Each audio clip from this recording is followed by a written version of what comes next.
There really were flights into Egypt, there were flights into Uzbekistan, flights into Morocco. Stephen Gray has now published evidence that CIA torture flights are frequently refuelling at British airports. Anything that the CIA does in Europe is always done with the assistance of European governments.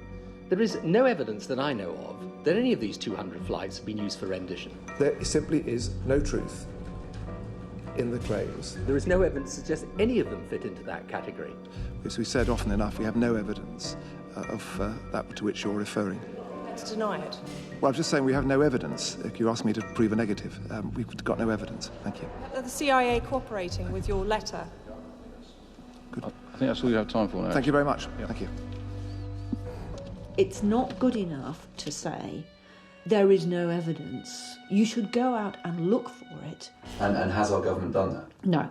If evidence emerges to show that the Prime Minister knew or should have known that this type of activity was going on, then yes, he is open to the possibility of criminal charge for complicity in torture. If people are tortured, they'll confess. They'll confess to anything. They'll make it up. They'll agree with what is said. So, how have our leaders got the idea we get good information from torture? You were going to tell me what I want to know. It's just a question of how much you want it to hurt. You were going to tell me what is happening at 8 o'clock! What is your primary objective? Secretary of Defense! There you are, reliable information gained from torture. Heller. Secretary Heller. Secretary Heller's the target. Call Secret Service now!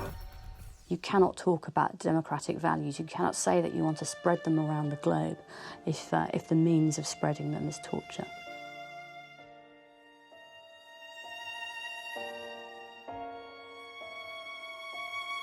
Riz Ahmed is an actor who starred in the film Road to Guantanamo.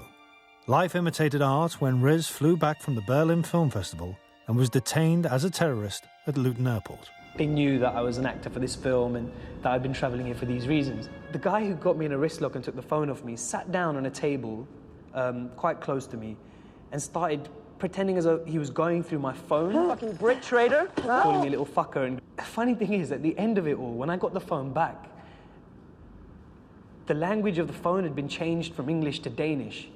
So he wasn't even actually looking through my phone. He was just randomly pressing buttons purely to wind me up. The whole incident kind of did inspire me to write this song, the post 9/11 blues. Riz is still one of us, but if I haven't shaved, they won't sit with me on the bus. Everybody do the post 9/11 dance. Look scared, shake your ass when the bombs go blast. Everybody shake your post 9/11 thong. So the dossier was wrong. Jackson will drop a bomb. Sing a song, sing along. Bush and Blair in a tree. K-I-L-L-I-N-G. Shave your beard if you're brown, and you best salute the ground. Or do you like Brazilians and shoot your ass down? Post 9/11 policy might seem harsh, but it's the terrorists' fault. We got ID cards and a congestion charge, and they're extending far. And electronic tags on the chav children's arms. Of course we need Belmarsh for 28 days. They're all suspects, so literally be watching your back. I farted and got arrested for a chemical attack. Drop some litter on the street. You know, we're letting them win, you know, by stirring up this climate of fear. That we don't just have laws that are preventing us from doing things, but there's these kind of tacit new parameters that people feel they're having to operate within. Whether it's my family saying, well, you shouldn't speak out about being abused by Special Branch, or whether it's, you know, big radio DJ saying, I love this track, but, you know, I'd get the sack if I played it. Will it get airplay, geezer? If BBC don't want it, I'll send it to Al Jazeera. Yeah. Everybody do the post 9/11 dance. Look scared, shake your ass when the bombs go blast. Everybody shake your post 9/11 thong. So the dossier was wrong. Jackson will drop a bomb. Sing a song, sing along. Bush and Blair in the tree. It takes presumably 6 months or so to choose a successor, and any 6 months? Well, I mean, you presumably got to have some kind of contest inside the party and so forth. No, I really don't think there's any great problem with this. Look, at some point in time, there's going to be a leadership election in the Labour Party unless I stay for eternity. Tony Blair finally stood down as British Prime Minister in the summer of 2007. In just 10 years, he successfully dismantled our basic liberties. So what do you think the chances are of them now being given back? You can walk my path. You can wear my shoes. I believe we need to be realistic that the new terrorist threat, which is multi-continental in reach and multi-dimensional in its operation, has changed the rules of the game. But I believe that if the evidence shows it necessary to go beyond 28 days, we should indeed be prepared to do so. How we protect people's liberty has to change to meet new security needs. No one knows who's going to walk through the door of Downing Street over the next 20 years. But whoever does is going to inherit the control over us that Blair has left behind. Civil liberties are our protection against injustice from the government itself. Once the politicians have taken them away from us, it could be generations before we take them back. In the meantime, Britain could become a controlling authoritarian country where no one is safe. So who is to blame for this seemingly permanent state of fear? The government? The police? The media? Or us? We are the checks and balances. We are the democratic process. So we should start behaving like we are. That's what people should do. Unless you're a human rights nerd like me, it doesn't feel dangerous to most people until they experience injustice.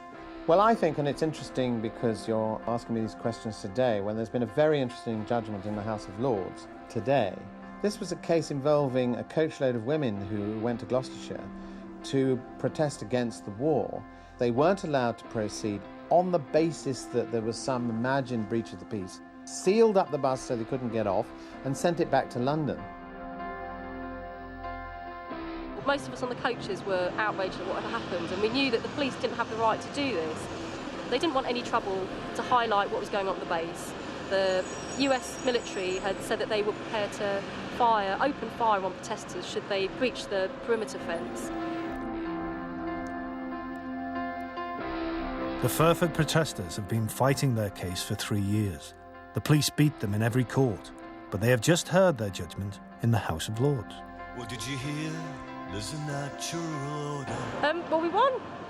The Lords ruled that we shouldn't have been turned away from the demonstration on such flimsy pretexts as the police had done. One of the basic liberties he was defending today was the right to protest. If the police are allowed to behave in this way, it's the effect that that has on other people wanting to protest, people who perhaps aren't so committed, or where protest isn't necessarily a way of life for them. If you hear that this is what happens during a demonstration, I had a few friends with me for whom that was their first demonstration, and I know they've not been on a demonstration since then. So this ruling will definitely encourage people, I hope, to protest and make their voices heard. Just have a look at the wrongness of the state response to peaceful protest. Surely that's going to motivate you. Get out there, be a citizen. You've got a voice.